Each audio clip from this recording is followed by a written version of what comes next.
Halo RRI. Halo RRI. Halo RRI. Halo RRI. Halo RRI. Halo RRI hadir setiap Senin dan Jumat dari pukul 9 sampai dengan pukul 10 pagi. Anda bisa sampaikan semua keluhan, masalah, atau informasi melalui line telepon 0362 24644 atau WhatsApp 0811 399 9790 dan media sosial RRI Singaraja. Suarakan masalah Anda dan temukan solusinya bersama Halo RRI.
Disiarkan langsung dari Jalan Gajah Mada 144 Singaraja, Bali. Selamat pagi pendengar, senang sekali saya Rizka Desiandra dapat kembali menyapa Anda dalam dialog Hai Bali Ken-Ken, tentunya dengan narasumber-narasumber yang sudah hadir di Studio Pro 1 RRI Singaraja. Tentunya pagi ini kami akan mengajak atensi Anda juga pendengar untuk dapat berbagi informasi, berbagi atensi terkait dengan pengendalian bencana begitu ya, untuk membangun masyarakat yang tangguh bencana.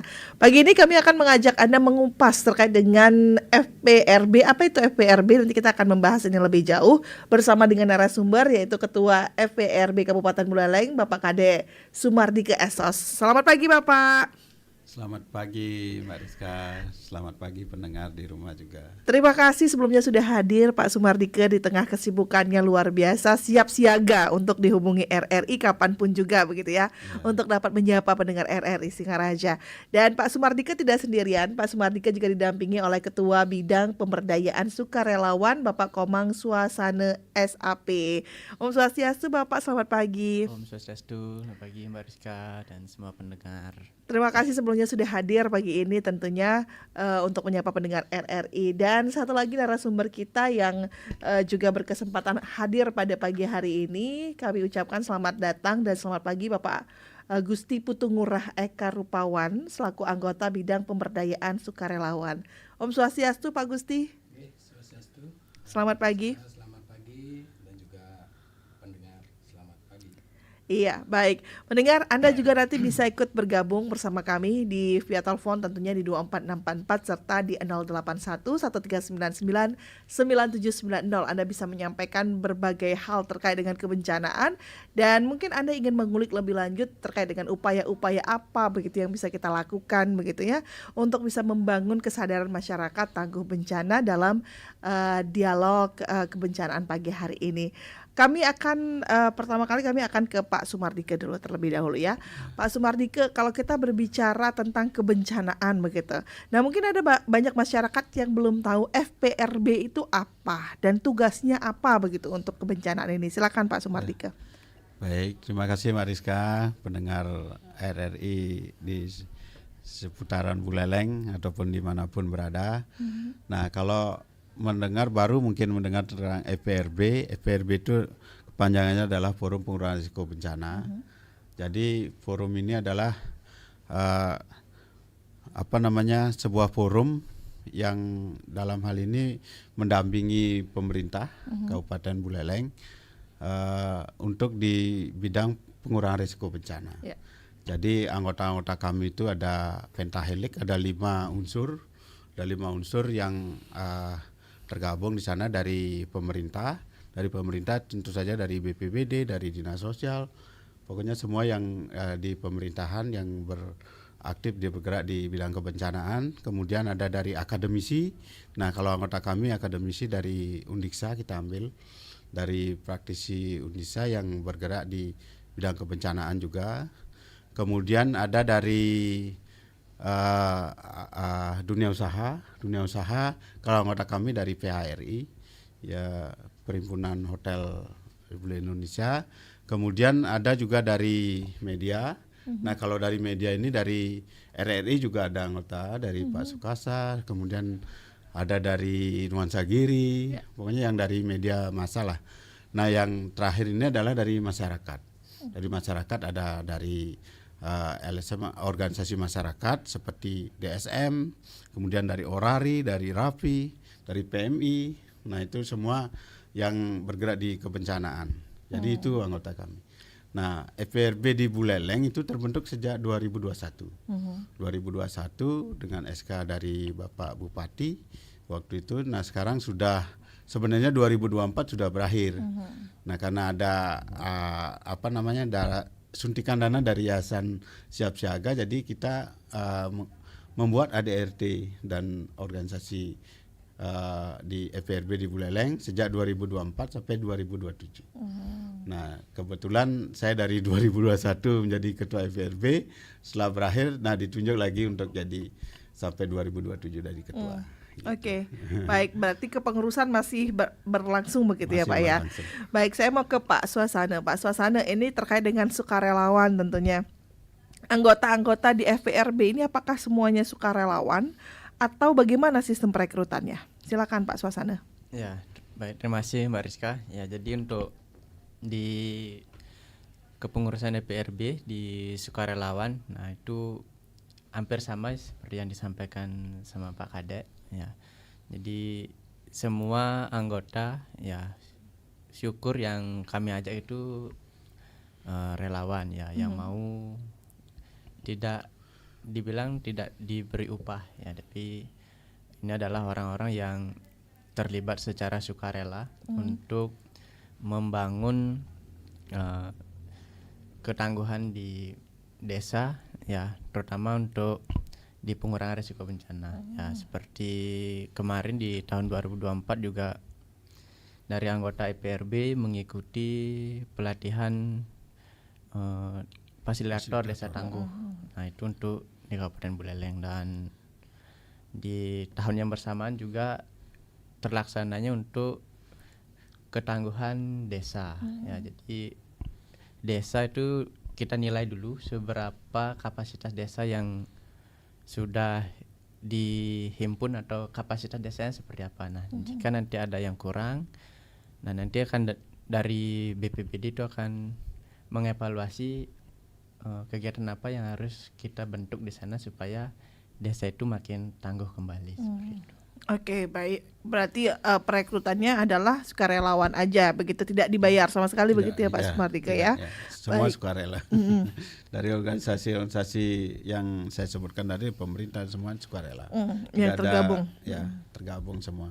Karena visi kami ya terbentuknya FPRB Buleleng ini untuk membuat ketangguhan di Kabupaten Buleleng. Oke. Jadi semua pihak terhubung terorganisir di sini, berkolaborasi gitu. Baik, ini menarik ya kalau kita berbicara tentang kolaborasi begitu ya. Tapi sebelumnya saya mau ke Pak Gusti Ngurah dulu.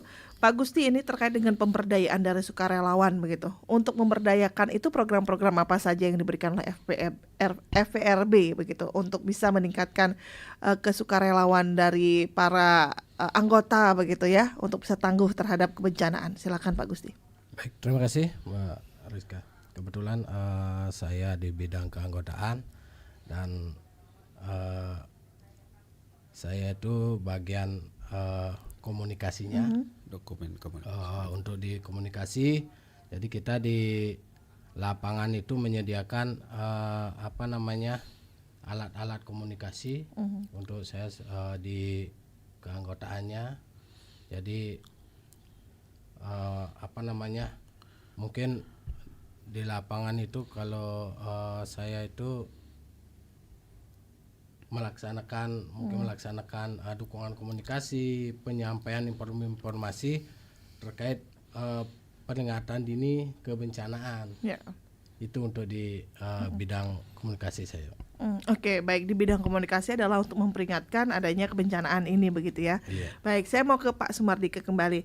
Pak Sumardike, ini kan terdiri dari banyaknya unsur begitu ya yang ada di FPRB ini begitu.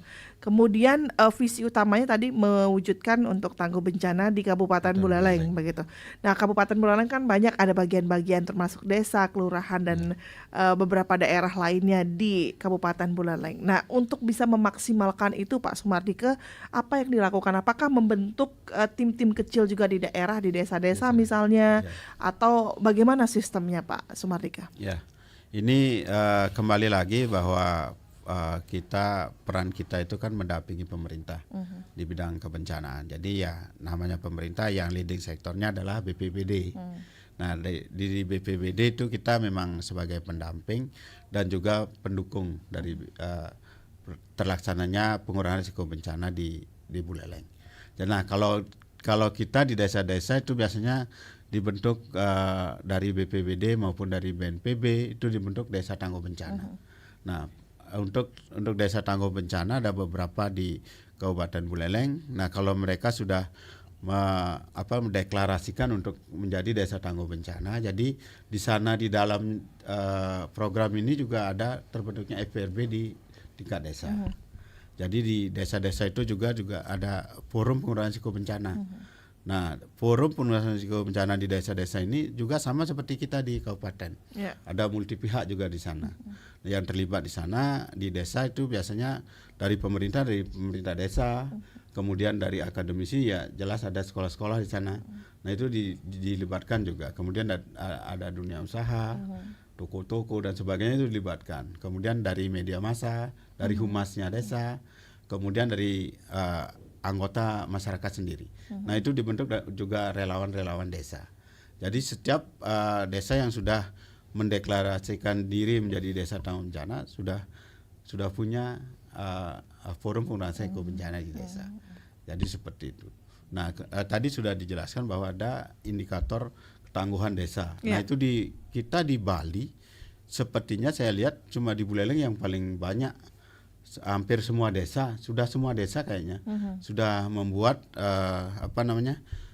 indikator ketangguhan desa bencana, ketangguhan bencana di desa. Nah, itu sudah saya lihat ada yang kan ketangguhan desa itu kan ada 3 gininya tingkatannya, ada yang dari mula, menengah dan utama. Nah, yang utama ini sudah ada beberapa yang tahun 2024 kemarin sudah mendeklarasikan diri desanya. Jadi seperti itu strategi untuk ketangguhan desa bencana. Oke, baik. Berarti di setiap desa pun dia sudah diupayakan untuk ada bagian kecilnya begitu ya Pak Sumardike ya. Baik, saya mau kembali ke Pak Swasana. Pak Swasana, ini terkait dengan adanya di desa-desa masing-masing begitu. Untuk pembinaannya sukarelawannya sendiri itu bagaimana Pak kalau dari FPRB sendiri, Pak Swasana? Ya, baik. Jadi untuk pembinaan di desa ya sebelum kita membentuk di desa kita adakan sosialisasi dulu. Jadi kita bersama BPBD dan lintas sektoral yang berperan di sana. Nah, kita undang yang di desa, ya baik aparat desa, mungkin ada suku Truna-Truni atau SDT yang di desa. Nah, pentaheliknya itulah kita juga tetap ajak. Kita sosialisasikan, nah apa sih peran mereka di desa. Nah, jangan biar enggak mungkin saya punya dunia usaha untuk diri saya sendiri, biar tidak seperti itu. Tapi mungkin mereka biar ada peran juga untuk di desa. Ya, kalau desanya maju pasti usaha juga akan ikut berkembang. Ya, itu sih pandangan awalnya ya. Jadi kita di fasilitator di Destana itu coba digali, ya kebetulan di EPRB juga itu dilibatkan. Ya, baik, berarti upaya-upaya lanjutan sudah dilakukan juga begitu untuk FPRB untuk hal itu begitu ya. kembali ke Pak Gusti. Pak Gusti, tadi dari segi komunikasinya sendiri, adakah kendala-kendala ataupun apa sih yang membuat komunikasi ini kadang-kadang kan ke masyarakat tidak efektif begitu ya? Maksud komunikasinya A bisa sampai ke masyarakat, bisa B begitu. Nah, kendala-kendala apa yang sering dihadapi dalam penyebarluasan informasi ini, Pak Gusti? Baik, terima kasih. Untuk penyebaran informasi itu kita adakan di daerah-daerah itu mungkin seperti base station. Nah, mungkin kendalanya di kita penyampaian informasi itu ke masyarakat. Kalau kami itu biasanya menggunakan alat. Nah, ada beberapa yang tidak bisa mempergunakan alat tersebut. Terus itu yang menjadi kendala kami, dan itu akan kami lakukan ke depannya, mungkin pelatihan-pelatihan untuk bagaimana informasi-informasi yang kami berikan itu bisa diserap, itu bisa diterima dengan baik. Seperti untuk penanggulangan untuk lebih cepatnya komunikasi, itu kita sudah ada namanya radio pancarulang. Itu sekarang diletakkan di Kutul, Kecamatan Busungbiu punya. Itu bisa kita gunakan pada saat mungkin dalam hal penyampaian informasi, mungkin dalam kebencanaan, itu bisa dipergunakan. Seperti itu, Ibu. Ada yang mengelola di sana berarti ya, Pak ya? Ada.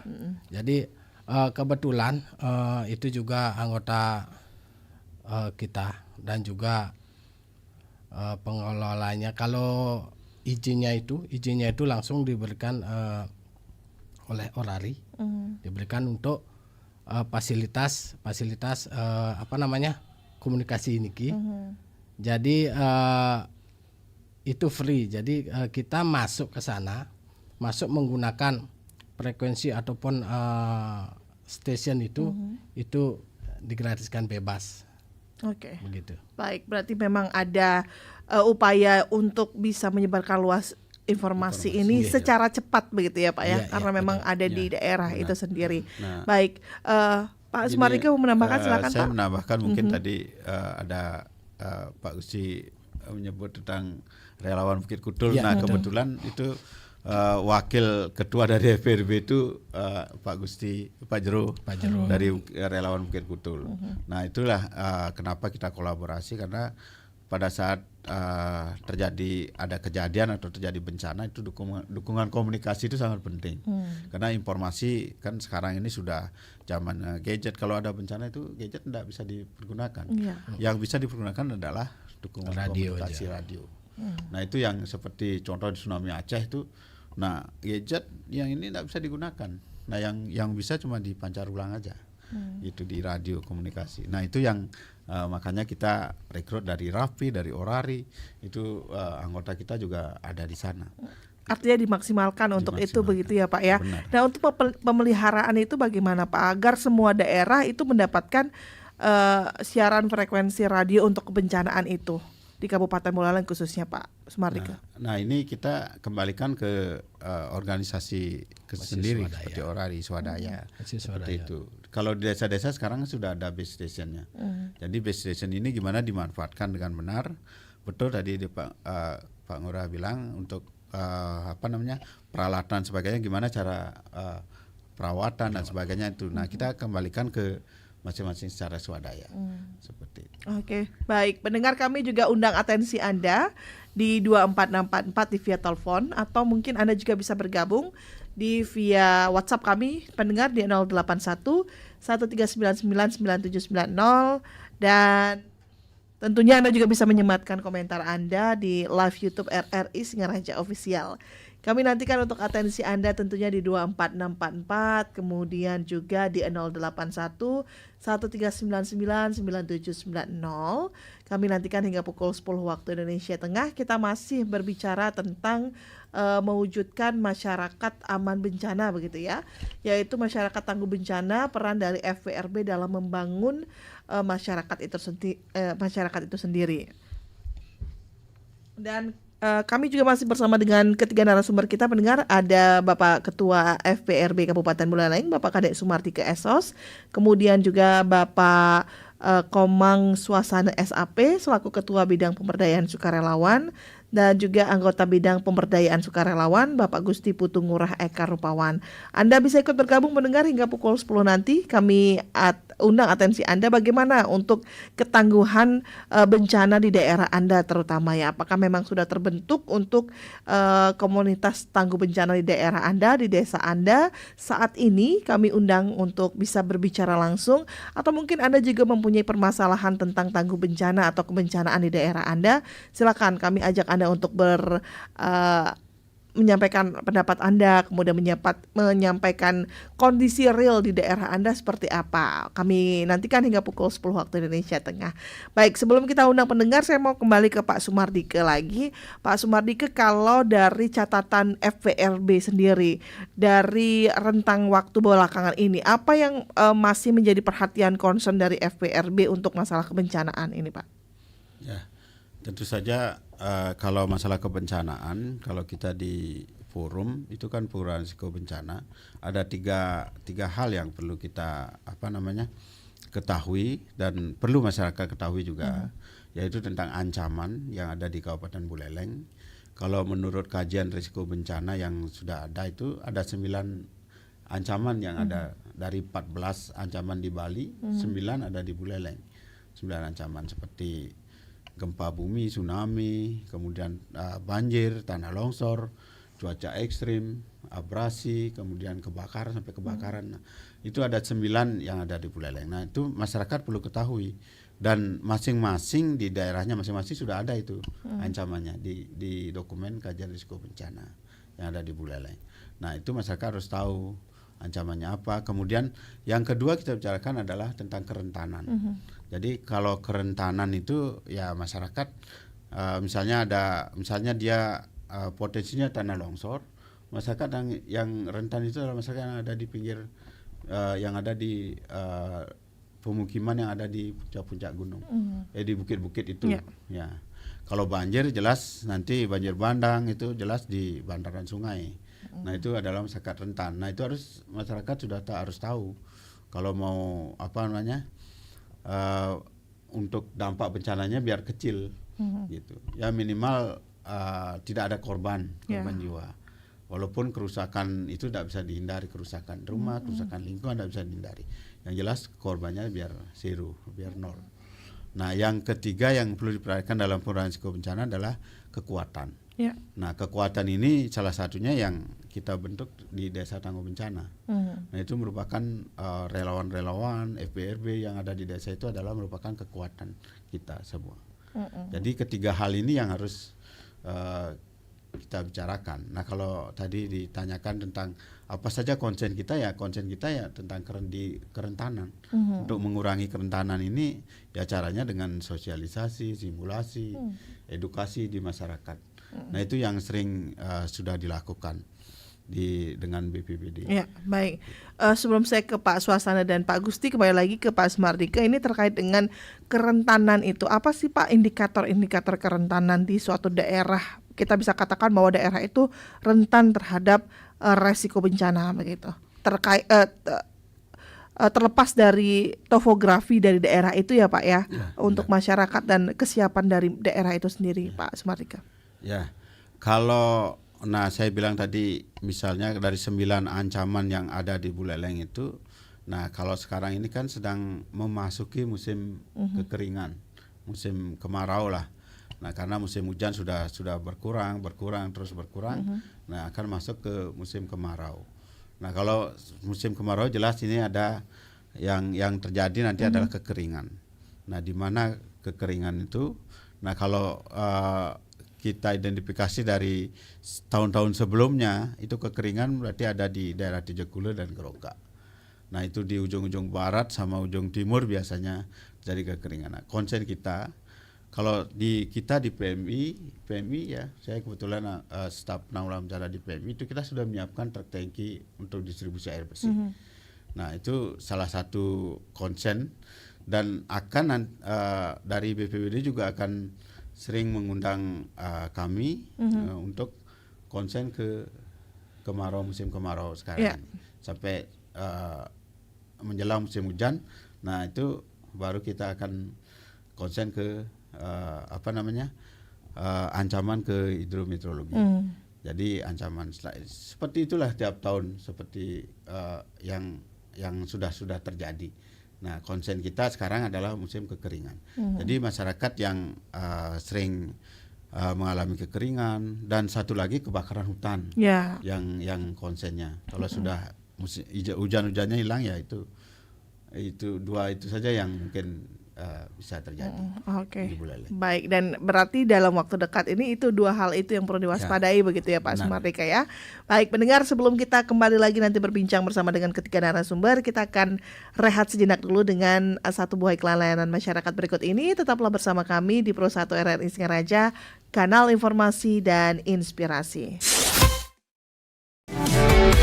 Kanal informasi dan inspirasi. Pro 1.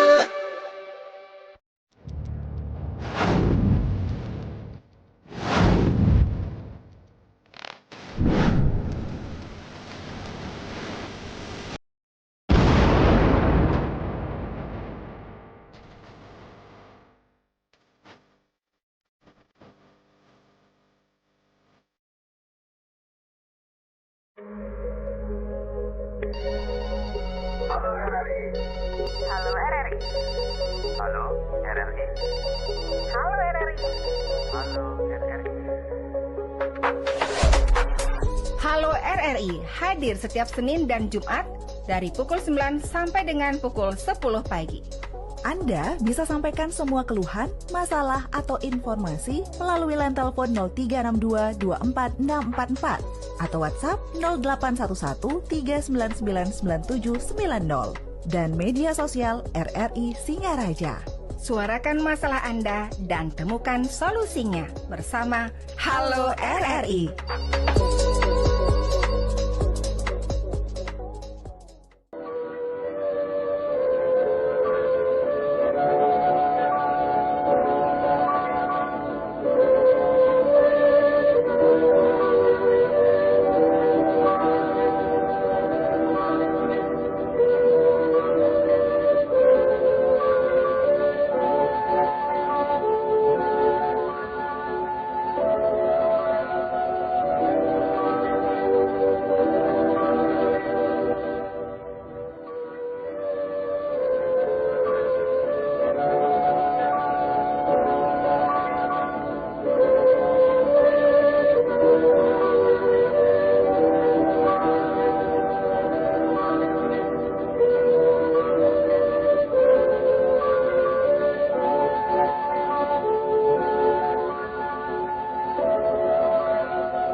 Dengar RRI dimanapun Anda berada, masih bersama saya Rizka Desiantra tentunya. Dan pagi ini kita juga masih berbicara tentang forum pengurangan resiko bencana, masih bersama dengan ketiga narasumber kita yang sudah hadir di studio Pro 1 RRI Singaraja. Terima kasih untuk atensi Anda. Kita akan coba bacakan WhatsApp nih ke satu persatu. Sudah ada yang masuk di via WhatsApp Pro 1 RRI Singaraja. Terima kasih untuk atensi Anda, luar biasa sekali ini ke untuk atensi yang sudah disampaikan kepada RRI. Nah, pendengar, tapi sebelum itu kita mau undang kembali dulu untuk pendengar di 24644 ya. Dan juga untuk Anda yang sekarang sedang menyaksikan siaran langsung kita live begitu di 24644 ataupun di RRI Singaraja Official. Silakan nanti bisa menyematkan komentar Anda. Kita sapa pendengar di 24644. Selamat pagi RRI. Selamat pagi Rizka. Selamat pagi Pak Gus ya di Mayong. Silakan Pak Gus. Ketemu sama Rizka nih, semoga sehat lah. Iya, lama tidak pernah mengudara Pak Gus Maung. Ya, di nama, tapi biasanya di pusat sana lebih. Iya. Nanti teman-teman yang di luar. Ya, kapan lagi ke sana Rizka? Iya, belum ada jadwal nih ke Pak. Silakan Pak. Betul ya teman-teman. Baik, selamat pagi ya Bapak narasumber. Saya ikut nimbrung hari ini istilah sekarang mengenai satu aspek ini yang jadi kita bagi orang yang awam tidak tahu, tapi memang dah perkembangan sekarang ini banyak menjadi pada perubahan yang kalau dulu sebelum ada satu badan bencana daerah itu ya, badan koordinasi bencana daerah di Bapak SWD Nasional sebagian itu yang dikuri dulu zamannya Pangko Kaptif Sudomo dan sudah lama ya. Sekarang seperti Rizka belum lahir. Iya. Sekarang dia betul-betul perkembangan zaman nih. Ya, kita apresiasi narasumber. Jadi kita merasa daerah Indonesia daerah bencana. Nah, inilah saya takut sekali mendengar bahwa Indonesia ini daerah rawan bencana. Ya, macam bencana alam itu loh secara ini. Nah, saya ingin bertanya sama Bapak ya, dari Susiati Buleleng ini tadi sudah disebutkan ke ada semua Rata, Orari, semua relawan semua, tadi semua ini semua termasuk wartawan, luar biasa. Ini harus kita nilai gotong royongnya ini harus kita miliki, saling bantu, saling menolong kok. Dalam sosial ada kebencanaan ini, apalagi sudah forum seperti ini mengomandoi nanti dengan pemerintah. Dulu mana ada? Nanti komando dulu baru jalan, sudah pasar kacir semua masyarakat. Sekarang masyarakat yang awam jadi ikut dari perkembangan. Itu pertama. Kedua, kalau dulu adalah pentongan, bulus. Budung tangannya nong-nong kebulus ada apa-apa. Tapi dengan adanya bekerja sama BMKG dengan informasi canggih sekarang ini, masyarakat tenang ya, nyaman, hadapi semua ini dengan tenang, jangan khawatir, jangan takut. Kita handiri, ada jawaban, ada bagaimana tolong berkena musibah. Ini socialism education yang sangat bagus, tidak menakut-nakut. Seperti di Jepang kan sudah setiap hari ada bencana kok. Tapi Indonesia kan belum setiap hari ada gempa. Khususnya di Buleleng, dari lihat dengar BMKG nih, ini kok ngapain khawatir. Maka seringlah kita yang minta informasi kepada masyarakat dan berbahwa ya kita ini harapkan tanpa ada kepanikan. Yeah. Inilah harapan kita, tujuan kita itulah. Walaupun kita bencana ini kata malang apa menimpa kita sampai aja menimpa kita terjadi bencana ini, itu cuma kehendak Tuhan kok. Mari kita berdoa saling keluarga kerjasama yang baik, saling bantu, saling nolong tanpa ada kekhawatiran. Semoga semua berjalan yang baik dan susah. Sikmo Om Santi Om Rahayu. Ya, baik. Terima kasih Pak Gusmaung sudah ikut bergabung di 24644. Untuk pendengar yang lain, silakan kami undang atensi Anda di 24644 di belakang Pak Gusmaung, atau bisa ikut di via WhatsApp kita tentunya di 081139999790. Bagaimana kondisi kebencanaan di daerah Anda pendengar? Apakah sudah terbentuk ini desa tangguh bencana? Itu yang paling penting Pak Sumartika ya. Silakan kami undang atensi Anda di 24644 dan juga di via WhatsApp. Jangan lupa juga bisa ikut bergabung. Kita sapa kembali pendengar di 24644. Selamat pagi RRI.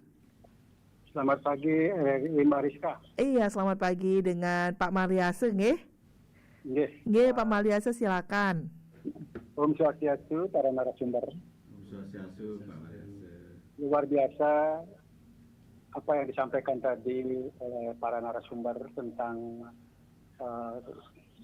ketangguhan bencana atau tangguh bencana. Dalam hal ini adalah bencana memang bukan untuk ditangani oleh bagian pasukan tangguh bencana saja, tetapi masalah bencana adalah masalah kita bersama.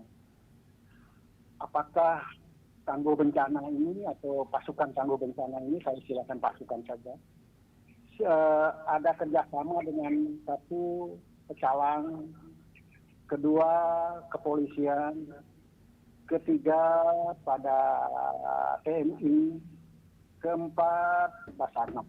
Kenapa? Semua itu merupakan bagian dari hal-hal yang berkaitan dengan penanggulangan bencana bagi negara Indonesia. Saya tertarik dengan Pak Gusmaung tadi bahwa di negara Indonesia memang ya tidak akan bisa lepas dengan bencana atau di negara manapun itulah. Dan syukur sekali kalau semua sudah bisa dikerjasamakan, karena bencana ini adalah tidak bisa diketahui kapan terjadinya dan sebagainya, tetapi dapat diprediksi.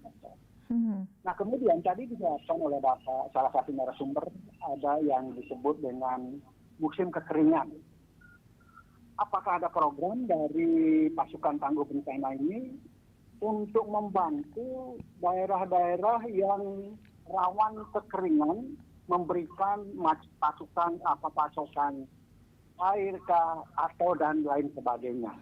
Oleh karena pasukan tangguh bencana ini luar biasa untuk memberikan bantuan hal-hal yang berkait dengan bencana yang dialami. Iya. Jadi kalau kekeringan kan termasuk bencana juga. Itu yang sampaikan, satu batas satu baru jangan disimpan dalam peti, kalau ada peti yang keliru jangan disimpan dalam hati. Mbak Rizka, terima kasih. Rayu. Terima kasih Pak Mariase di Bondalem sudah ikut bergabung. Satu penelpon lagi untuk Anda yang akan bergabung, kita nanti akan tanggapi berbarengan begitu ya. Silakan di 24644. Kami nantikan untuk atensi Anda di via telepon, di via WhatsApp juga bisa, di via YouTube juga bisa. Anda bisa menyematkan komentar Anda di RRI Singaraja Official. Baik, selagi kita menunggu, kita akan tanggapi dulu ini kedua pendengar kita yang sudah bergabung. Ada Pak Gusmaung, ada juga Pak Mariase, begitu ya.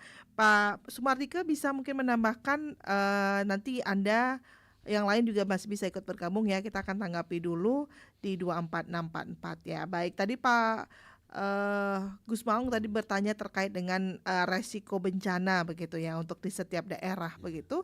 Kemudian juga Pak Mariase juga tadi berbicara tentang kebencanaan juga begitu ya, bagaimana untuk penanggulangannya dan lain-lain. Silakan Pak Sumartika. Baik, terima kasih Pak Gusmaung sama Pak Mariase. Jadi kalau tadi dibilang pengurangan risiko bencana kan sudah saya sebutkan ada ancaman, kerentanan dan kapasitas yang harus dimiliki, yang harus kita bicarakan. Nah, seperti tadi sudah saya bilang ancaman itu ada 9 ancaman yang ada di Kabupaten Buleleng, kerentanan. Nah, kerentanan ini mengikuti apakah bencananya kalau banjir itu misalnya apakah banyak masyarakat yang di bantaran sungai itu banyak yang sudah tahu tentang ancaman yang ada di daerahnya, itu contohnya. Kemudian kapasitas yang kita bicarakan adalah tentang ketangguhan di desa. Apakah sudah punya ada relawan desa atau FPRB yang ada di desa. Nah itu. Nah kemudian untuk Pak Mariase itu, nah keterlibatan yang ada di kita di pasukan tangguh bencana dibilang tadi, itu sudah Nah, dari 5 unsur ini, dari pentahelik, dari pemerintah termasuk TNI, Polri, pecalang itu di pemerintah desa. Nah itu semua sudah terlibat, harusnya. Itu karena yang kita harapkan dari FPRB ini adalah ya salah satu peran kami itu adalah fungsinya sebagai wadah untuk kolaborasi, koordinasi tentang di pengurangan risiko bencana, baik itu di desa maupun di kabupaten. Nah itu salah satu fungsi kita. Jadi semua yang ada di di pentahelik ini sudah berkolaborasi. Seperti itu. Nah satu lagi mungkin yang ditanyakan Pak Mariase tentang apa tadi ya, yang ya itu sudah TNI Polri. Kemudian satu lagi tentang apa sih yang tentang kekeringan ini yang ada programnya. Nah jangan khawatir Pak, yang penting diinformasikan baik ke BPBD maupun dari stakeholder yang terlibat di mana terjadi kekeringan dan di mana diperlukan tentang misalnya tidak ada air bersih di salah satu wilayah atau di desanya sendiri kalau kurang, nah tinggal menghubungi kami yang ada di kebencanaan baik ke BPBD maupun ke instansi yang lain seperti PMI, boleh, kita sudah standby truk tangki di PMI, di markas PMI itu sudah standby. Jadi jangan khawatir masyarakat kalau seperti tadi Mariska bilang, konsen kita di tahun ini adalah, nah di bulan-bulan berjalan ini adalah tentang kekeringan. Kekeringan ya kita pasti sudah menyiapkan. Itu tahun 2023 kemarin kan kekeringan yang paling lama turun hujannya adalah di Buleleng. Nah itu kita sudah berkolaborasi dengan PDAM sumber airnya, kemudian yang punya tangki air seperti BPBD, seperti PDAM, semua TNI Polri, Damkar, PMI. Nah itu semua sudah berkolaborasi lah. Nah kita bagiannya di mana? Bagian BPBD di wilayah barat, bagian PMI di wilayah timur dan sebagainya. Itu kita sudah kolaborasi. Nah menghadapi musim sekarang ini kayaknya memang tidak terlalu parah seperti 2023 kemarin. 2024 sudah sedikit, dan sekarang ini kita juga, ini kan sudah bulan Mei ya. Mei baru hilang hujannya. Harusnya Maret itu sudah berhenti hujannya. Sekarang udah ya sampai Mei ini sepertinya kekeringan tidak terlalu parah yang terjadi karena sudah kita sudah berkoordinasi dengan BMKG, dengan stakeholder yang lain tentang bahas tentang cuaca dan sebagainya. Ya baik, jadi untuk masyarakat juga diperlukan untuk peran serta aktifnya untuk melaporkan begitu ya Pak Sumardike ya. Pak Wasana ingin menambahkan, silakan Pak dari pendengar. Apa sudah cukup dari Pak Sumardike? Cukup, oke. Pak Gusti ingin menambahkan, silakan. Oke, baik. Terima kasih untuk atensi Anda pendengar di 24644 dan juga di 08113999, dan yang sudah mendengarkan juga terima kasih. Tapi sebelum kita pamit, ada satu hal yang mungkin masih menjadi perbincangan masyarakat luas begitu, karena kan sekarang banyak sekali hutan yang dibuka untuk wisata misalnya Pak ya. Kemudian juga tempat-tempat yang dulunya tidak terjamah dan sangat asri lingkungannya yang bisa juga menjaga dari kebencanaan itu sekarang udah banyak dijadikan sebagai tempat wisata, terutama di daerah atas begitu ya Pak ya. Nah ini bagaimana Pak untuk dampaknya terhadap kebencanaan di daerah tersebut, termasuk juga di daerah-daerah lainnya, karena ada pembukaan hutan ataupun pembukaan lahan-lahan yang seharusnya menjadi titik-titik pengaman air. Silakan Pak Sumardike. Benar. Seperti diketahui bahwa Buleleng itu sebenarnya untuk potensi alamnya sangat bagus, seperti buah-buahan dan sebagainya, dan keindahan alamnya juga bagus. Nah di samping itu ya dengan adanya keindahan itu justru menjadi ancaman juga hasad kita untuk kebencanaan. Seperti bendungan, kita kan sudah punya 3 bendungan itu, di Grogak, di Tap, sama yang paling baru adalah di Tamblang, bendungan Tamblang di Sawan. Nah seperti itu sebenarnya itu merupakan ancaman juga, karena sewaktu-waktu bisa jebol bendungannya, ya daerah yang dialiri itu akan terdampak gitu. Nah untuk hal-hal yang seperti itu memang sudah dipetakan, karena kajian risiko bencana yang kita punya itu kan sampai 2026, tahun depan itu sudah kita update lagi gitu. Nah kalau dengan adanya update nanti apakah akan menambah dari 9 ancaman yang ada di Buleleng apakah menambah atau berkurang. Nah itu akan dikaji lagi. Oke, berarti ini untuk pembukaan hutan dan pembukaan tempat-tempat ini akan dikaji lagi begitu ya Pak ya? Benar, akan dikaji lagi. Apakah nanti akan berdampak ke wilayah sekitarnya atau ya daerah yang rentan, apakah tidak? Nah itu akan dikaji lagi. Mudah-mudahan tahun 2026 ini ada KRB ini akan diupdate lagi. Apakah tetap 9 ancaman itu apakah bertambah atau berkurang, kita belum tahu. Karena ini kan merupakan kajian-kajian. Tapi dengan adanya pembukaan hutan, kemudian lahan-lahan dijadikan objek wisata, nah itu juga sebenarnya itu harus ada izin untuk pengurangan risiko bencananya. Ada izin dari BPBD untuk dikaji apakah ini dengan dibukanya hutan ini tidak berdampak akan terjadi bencana dan sebagainya. Oke, baik. Berarti diperlukan adanya izin itu ya Pak ya. Benar. Baik. Tapi kalau dari segi sebelum dikeluarkannya izin begitu Pak, dari sisi kebencanaannya sendiri, jika hutan dan lahan-lahan itu dijadikan tempat objek wisata, itu apakah memang beresiko untuk bencana atau tidak Pak? Nah itu merupakan nanti akan diperlukan kajian. Kajian akan ada dari para ahli yang akan mengkaji apakah ini berdampak apa tidak. Di samping itu, nah kalau kita bicara bencana juga, kalau dulu kan cuma 3 yang, kalau gempa ini, gempa itu sesarnya ada 3, Tejekule, Seririt sama Grogga, Banyuwedang itu. Nah yang paling parah kan memang yang paling besar kemungkinan terjadi gempa bumi kan di Tejekule, dan dampaknya yang paling banyak di Seririt. Nah yang Banyuwedang sedikit. Nah sekarang udah nambah lagi. Kalau nggak salah itu ada 30 titik sesar yang sesar potensial yang ada di seluruh Bali.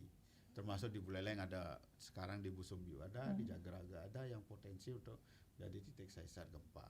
Nah sama juga seperti yang Mbak Rizka bilang itu untuk pembukaan lahan ini. Nah itu memerlukan kajian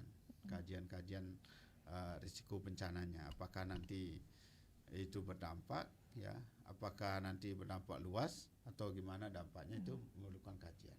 Perlu dikaji lagi. Oke, baik. Berarti potensi itu masih tetap ada begitu ya Pak ya. Ya, Jika benar. memang berdampak hanya di daerah sebelahnya, jika terus dilakukan dan tidak ada kajian, itu bisa bertambah titik-titiknya begitu ya Pak Sumardika. Baik. Terima kasih Pak Sumardika, dan juga terima kasih untuk narasumber Pak Swasana, Pak Gusti juga terima kasih. Tapi sebelum kita tutup, kita mohonkan berkenan untuk bisa memberikan closing statement begitu ya kepada masyarakat. Apa sih yang ingin disampaikan terkait dengan masyarakat tangguh bencana ini untuk tetap bisa aware, tetap bisa perhatian, ataupun tetap bisa waspada begitu terkait dengan ciri-ciri akan terjadinya bencana di daerahnya masing-masing. Dari Pak Gusti dulu mungkin bisa memberikan closing statement Pak, apa yang ingin disampaikan kepada masyarakat terkait dengan kebencanaan. Baik, terima kasih.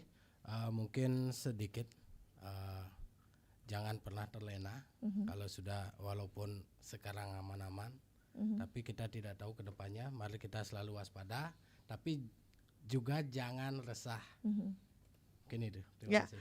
Terima kasih Pak Gusti atas closing statementnya, luar biasa sekali. Pak Swasana silakan bisa memberikan closing statement. Ya, terima kasih Mbak Rizka ya, untuk teman-teman pendengar semua. Ya, jadi untuk di dunia digital ya kita harus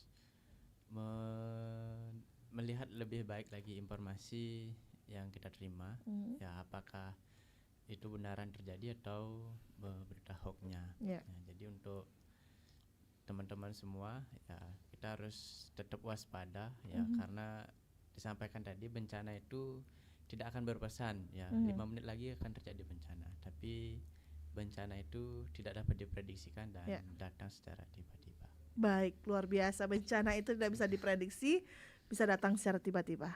Ya, terima kasih Pak Swasana atas closing statementnya. Pak Sumardika silakan bisa memberikan closing statement. Baik, terima kasih nih untuk pendengar semua dan masyarakat yang mendengarkan RRI Pro 1.